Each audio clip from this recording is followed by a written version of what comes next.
Ils prennent chaque fois des exemples. Ils nous diront, vous savez, Thomas Sankara a essayé de faire comme ça, mais il est où? Il est mort. Le président haïtien, il a essayé de faire comme ça, il est où? Il est mort. Si vous trahissez, vous aurez des fins macabres. C'est ainsi. L'impérialisme n'a pas d'amis. L'impérialisme vous utilise et quand il finit de vous utiliser, il fait de vous ce qu'il veut. Suivez mon regard, vous comprenez de quoi je parle. Ça a toujours été comme ça. Kadhafi a essayé comme ça, il est où? Il est mort. Voilà des propos qu'on nous tient de manière voilée pour nous faire peur. Et pire, nous voyons aussi souvent certains jeunes essayer d'emboîter le pas d'une autre manière. On peut les entendre dire « telle personne a régné ainsi, il est à la CPI. Telle personne a régné ainsi, il est en prison. » Tout ça pour essayer de nous faire peur, pour qu'on devienne des lâches. Mais je pense qu'ils n'ont pas compris quelque chose. Quand nous disons la patrie ou la mort, nous vaincrons, ce n'est pas qu'une phrase. Ce n'est pas qu'une phrase, ça a tout son sens. Nous n'avons pas peur et nous n'aurons jamais peur. Nous continuerons notre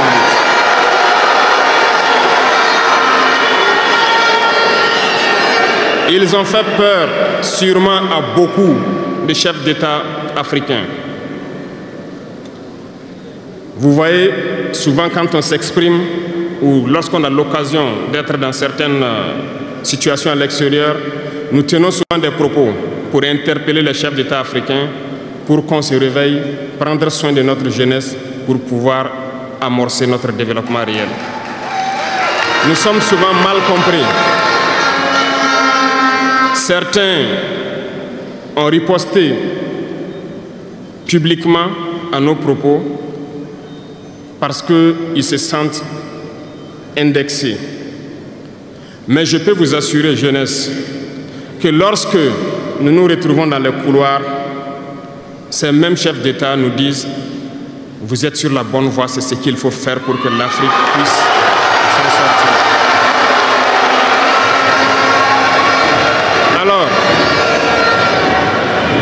nous leur posons des questions à savoir pourquoi vous ne faites pas comme nous, pourquoi vous ne nous accompagnez pas. Certains nous disent qu'ils ont les mains liées, certains nous disent qu'ils ne peuvent pas.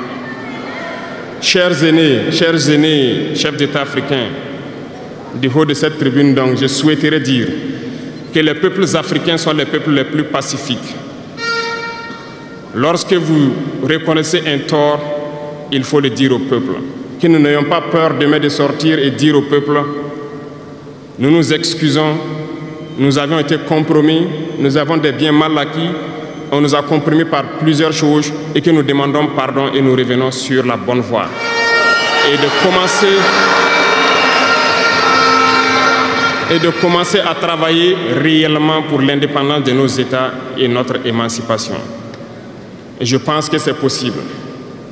Si nous restons dans cette posture de peur, nous serons lâches. Et l'histoire nous jugera. Nos enfants poseront des questions, nos petits-enfants poseront des questions. Nous sommes en train d'écrire l'histoire, il n'y a pas de place pour la lâcheté. Si nos ancêtres avaient été lâches, nous ne serions pas là. Souvenez-vous, je vous prends un exemple des peuples Bamileke et Bassa, je veux parler des Camerounais. L'Union des populations du Cameroun, qui depuis les années 50 a commencé une lutte implacable contre les colons. Mais ils ont été massacrés. Les armées coloniales françaises en son temps ont déversé des bataillons d'infanterie, des chars, des hélicoptères, ont anéanti des villages entiers. Les tortures les plus inhumaines ont eu lieu en cette période. Vous pourrez faire des recherches sur ce qu'ils appelaient la balançoire ou le bac à ciment. Des centaines de milliers de populations ont été décimées ainsi en Afrique parce qu'ils ont osé demander aux colons de quitter leur terre. Ça a abouti à une guerre civile qui a duré plusieurs années.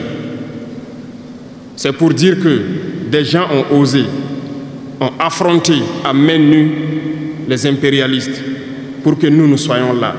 Il n'y a pas de raison que nous ne puissions pas affronter les impérialistes pour que nos générations à venir puissent vivre.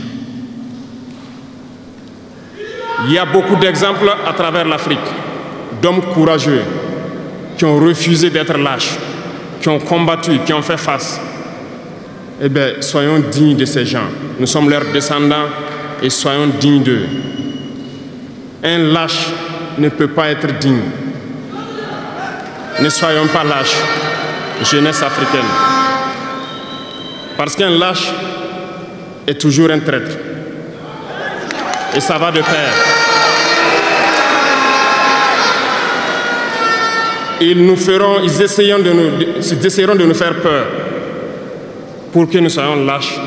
Et si nous sommes lâches, nous allons trahir. Il faut bannir la traîtrise de nos habitudes. Des Africains ont été traîtres pour que la traite négrière réussisse en Afrique. C'est parce que des Africains ont été traîtres que la colonisation a pu tenir en Afrique.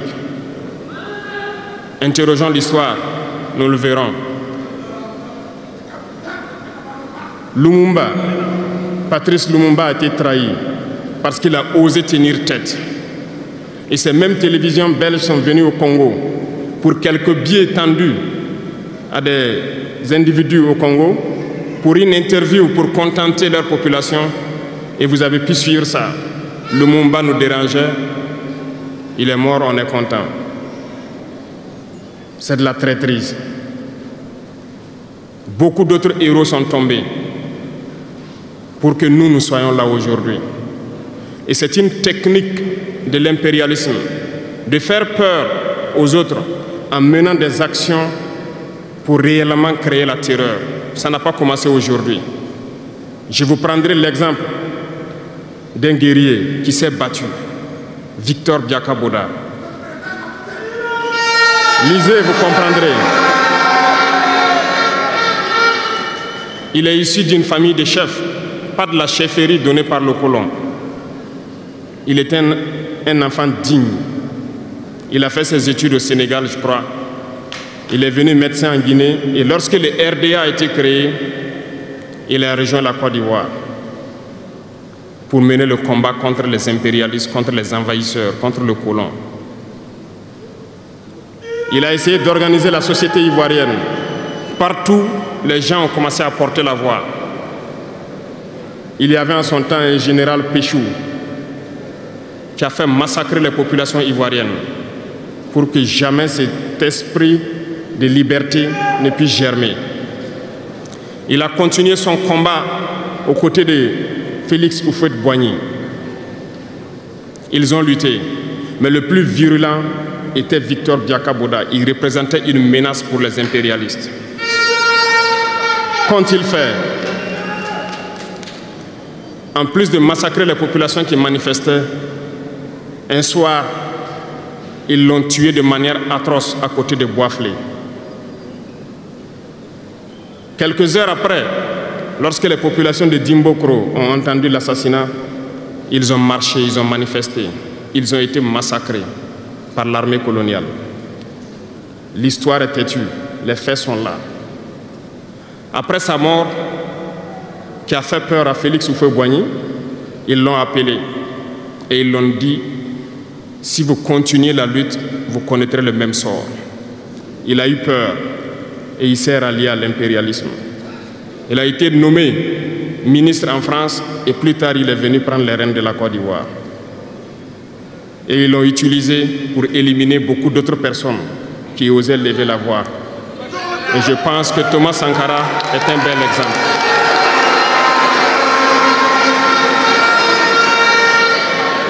Si vous avez peur, vous serez lâche et vous serez traître. N'ayez jamais peur. La lutte doit continuer. Il y a beaucoup d'autres exemples à travers le monde. Et il y a ce phénomène qu'ils ont aussi utilisé depuis belle lurette et qu'ils continuent d'utiliser. Voyez-vous, certains individus, par exemple, se sont retrouvés dans d'autres pays et créé, soi-disant, un gouvernement parallèle au gouvernement du Mali. Vous avez entendu cette histoire. Ce n'est qu'une technique qui a existé dans le temps. Je vais vous prendre l'exemple de Ahmed Chalabi, l'Irak. Ce professeur de mathématiques qui a même été dans le gouvernement irakien a été récupéré par les impérialistes et il a formé ce semblant de gouvernement parallèle à l'Irak aux États-Unis. Et on l'a utilisé pour être donc le mouton de sacrifice. Parce que c'est à lui qu'on a dit de prononcer publiquement que Saddam Hussein développait des armes de destruction massive. Et il l'a fait. Ils l'ont utilisé. Et cet alibi a été utilisé pour tuer des millions d'enfants en Irak et détruire l'Irak. Et vous savez quel a été le sort de Chalabi? Un soir, après une interview, dans l'interview, il disait même qu'il sait que la CIA est sur son dos. Quelques heures après, il a été retrouvé mort dans son lit, mort de crise cardiaque. Si vous trahissez, vous aurez des fins macabres. C'est ainsi. L'impérialisme n'a pas d'amis. L'impérialisme vous utilise et quand il finit de vous utiliser, il fait de vous ce qu'il veut. Suivez mon regard, vous comprenez de quoi je parle. Ça a toujours été comme ça.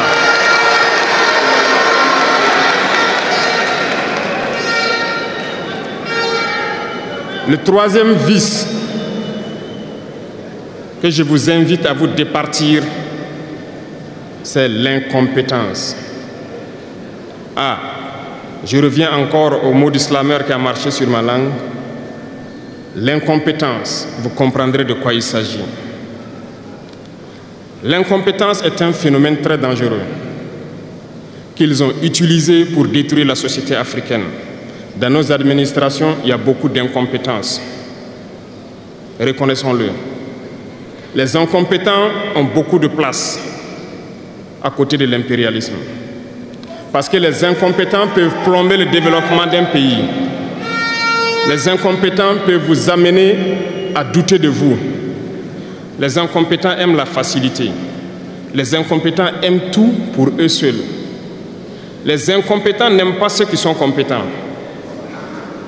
Ils n'aiment pas ceux qui innovent, ceux qui cherchent. Les incompétents sont dangereux. Lorsque vous êtes éclairé, l'incompétent ne vous aime pas. Lorsque vous voulez innover, l'incompétent ne vous aime pas. L'incompétent sait reconnaître celui qui est compétent et il va le combattre jusqu'à son dernier souffle. Parce qu'il a peur de celui qui est compétent. Cherchez la connaissance. Cherchez la connaissance et travaillez. Travaillez dur pour être compétent. Bannissez l'incompétence. Parce que, à travers les distractions qu'on veut nous faire adopter, on devient incompétent. Je vous prends un exemple. Les réseaux sociaux sont les lieux de publication des informations aujourd'hui. Les gens s'informent à travers Internet et beaucoup de choses. Un jeune qui publie sur les réseaux sociaux un article sur sa ferme ou un projet agricole ou un projet scientifique, je suis jeune, je connais les termes. Il n'aura pas peut-être 1000 vues. Mais un jeune qui publie sur des futilités, ce que moi j'appelle du n'importe quoi, il a des millions de vues.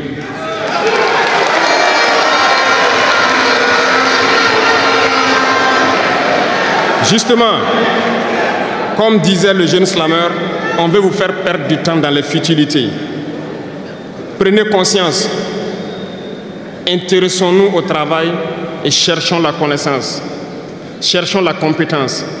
Se distraire, c'est bien, mais on doit travailler d'abord, avant de se distraire. Cherchez la connaissance, sinon vous perdrez du temps à ne rien faire. Et la jeunesse c'est l'époque, c'est la période où il faut exploiter son temps à bon escient. Les impérialistes le savent. Voilà pourquoi ils vont multiplier tout ce qui est événement de distraction. Ils vont multiplier tout ce qui est événement qui peut vous détourner du travail pour que vous soyez des incompétents. Et en ce moment, quand vous êtes endormis, on choisit les incompétents pour diriger tout ce qui est structure importante. Et vous n'avez le choix que de vous plier. Ne soyons pas incompétents, cherchons la connaissance. Les incompétents se cachent souvent derrière des mots.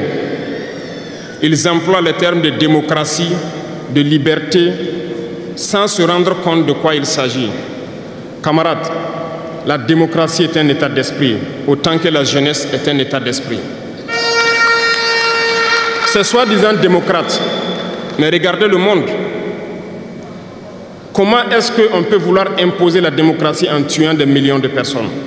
C'est de la dictature, ça, ce n'est pas de la démocratie. Ça ne s'impose pas. Ceux-là qui se disent démocrates, mais regardez, nous avons vu des scènes où on a empêché des gens de rentrer dans des assemblées. On a vu des scènes où des forces ont débarqué dans des assemblées pour obliger les députés à prendre des textes. On a vu des scènes plus terribles que ça, où les gens tuent leurs manifestants. Mais eux, ils s'appellent démocrates et nous, on nous appelle donc des putschistes.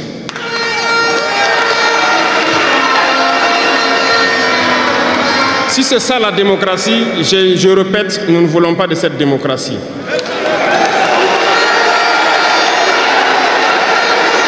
Et quand vous voyez souvent les incompétents, ils ne cherchent pas à savoir quelle est la signification du mot démocratie en réalité.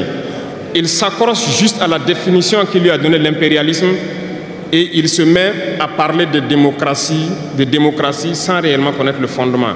Ça, c'est de l'incompétence. Il faut chercher à connaître, avoir la connaissance, regarder le monde pour redéfinir la démocratie telle que nous le voulons en Afrique.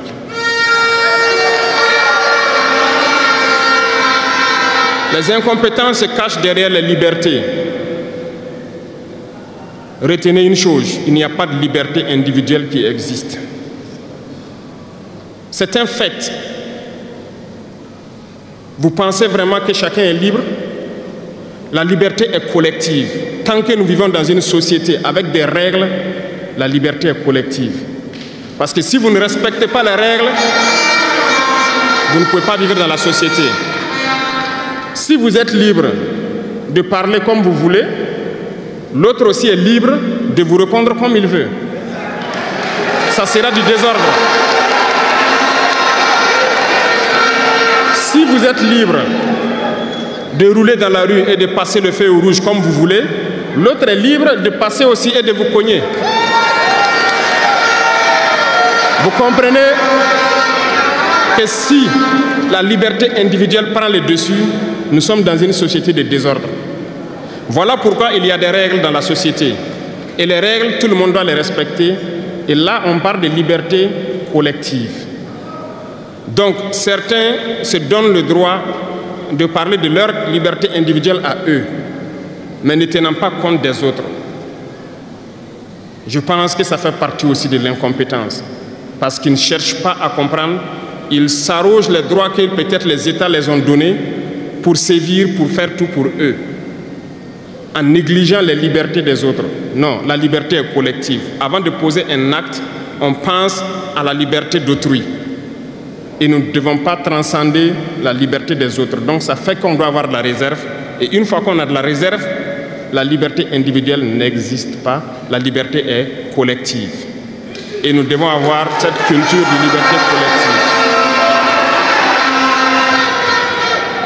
Cherchons donc la connaissance, lisons, interrogeons l'histoire. Ne lisez pas l'histoire qu'eux, ils ont écrite en leur faveur.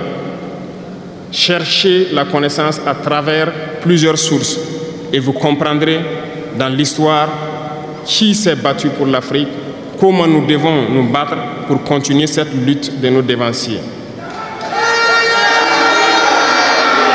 Et je ne terminerai pas mes propos sans faire un coup de gueule encore au volet de la communication, parce que, comme je le dis, c'est l'arme fatale de l'impérialisme. Et vous, jeunes, vous devez tout faire pour savoir distinguer le vrai du faux. Nous continuerons à démonter les mensonges des médias impérialistes qui essaient de toujours créer des soucis en Afrique.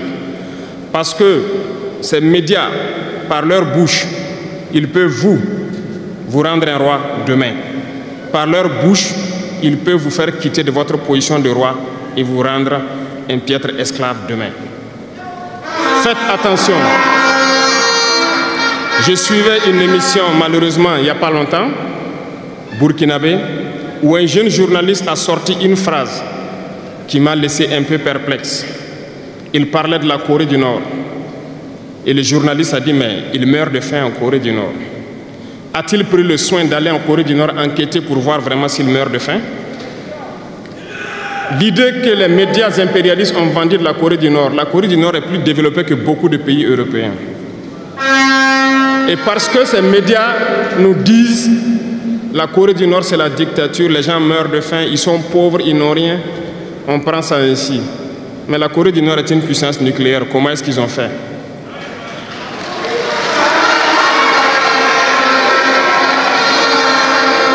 Faisons attention à la communication. Il ne faut pas suivre de manière aveugle ces médias menteurs qui ne cherchent qu'à diviser l'Afrique. C'est logique, ils se battent pour les intérêts de leur peuple.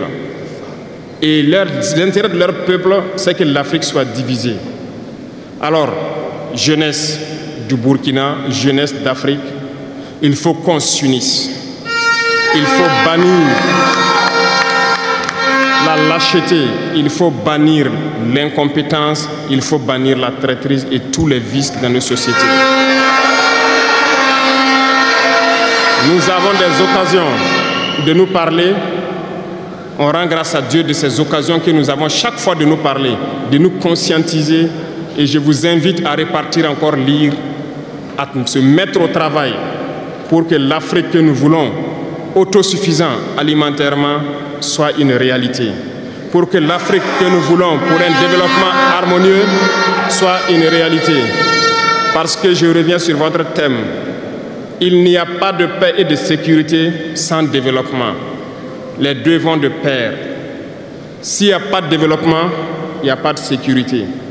Parce que s'il n'y a pas de développement, la jeunesse va forcément se retrouver dans les vices. Et il n'y aura pas de sécurité. S'il n'y a pas de sécurité aussi, il n'y a pas de développement. Donc les deux doivent aller de pair. Intégrons cela dans nos combats pour que nous puissions nous battre et nous développons. Allons-y vers la production. Produisons suffisamment. Transformons sur place nos matières premières pour que ce soit bénéfique pour nos populations et envie d'exporter cela.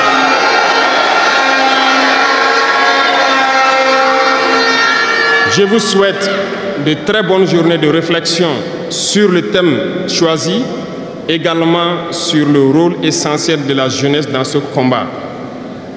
Bonne chance à tous, que Dieu fasse en sorte que tous ceux qui ont fait le déplacement retournent en bonne santé chez eux et que nous puissions nous retrouver quand nous le souhaitons par la grâce de Dieu.